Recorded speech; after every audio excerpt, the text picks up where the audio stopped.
If you bought a Royal Enfield, it was job done. It was king of the hill.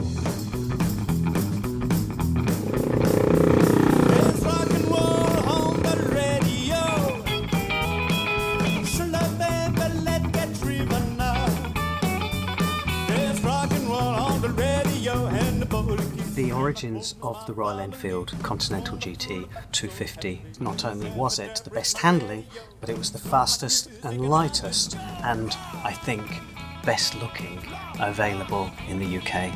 I could see the potential of having a pseudo racer, if you like to call it, something that looked as though it was a quick little model.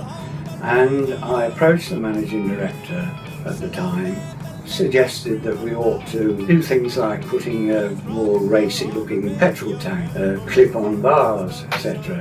And he said, right, build one up.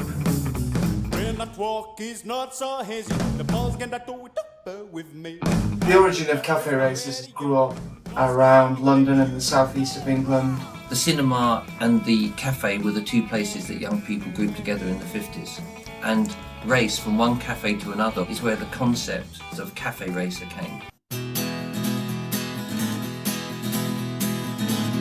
Press coined the phrase rockers. To define a rocker, it's just a strip rocker, bikes, leathers, rock and roll. The most iconic detail for a rocker would have been the leather jacket with jeans and a pair of strong boots. The young men would take the hottest bikes of the time, they'd lighten them, they'd make them more like the race bikes of the time. In the early to mid 1950s, you had something called ton-up boys. Ton is 100 miles an hour. If you could achieve 100 miles an hour, then that was it. You've made it. I'm the guy to blame. Reopening an establishment renowned for many things, but not particularly necessarily for its food. If you were a rocker and you came into here, normally at night, this car park would be full of rocker bikes and full of rockers inside. Everything had got to be a punchy rock beat. Elvis, Gene Vincent, Eddie Cochran. Because we weren't so much into dancing.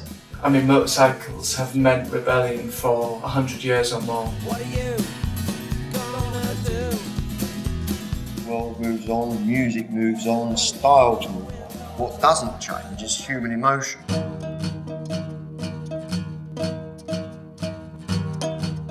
We approached Harris Performance and Xenofia for their support in this project. We sat down and designed the actual geometry, which is fork angle, trail, wheelbase, seat height, type of suspension movement, positioning of engine, gearbox sprocket position, crankshaft centre. You needed that clip-on, head-down, racing position to look authentic and correct, but at the same time the bike had to have enough suitable manoeuvrability within Indian traffic to be able to zip in and out of two stationary vehicles. And we build what we call a rough, which is a tubular structure which resembles the finished article. We also would like to have an engine to be lightest, fastest and powerful engine. The powertrain, the engine has to reflect that kind of a character. 499cc is the base, and then you tweak with bore and cylinder head and other valve modifications. We stick to the gun and we started rolling out, and the first vehicle, it was a brilliant moment for all of us to enjoy in seeing the Continental GT that getting rolled out of the main line of the Oragadam plant. Here is a product which is a global product, and the technological base which we have at the manufacturing, and with that we are sure that we will be reaching that global mid-size market leader position very soon.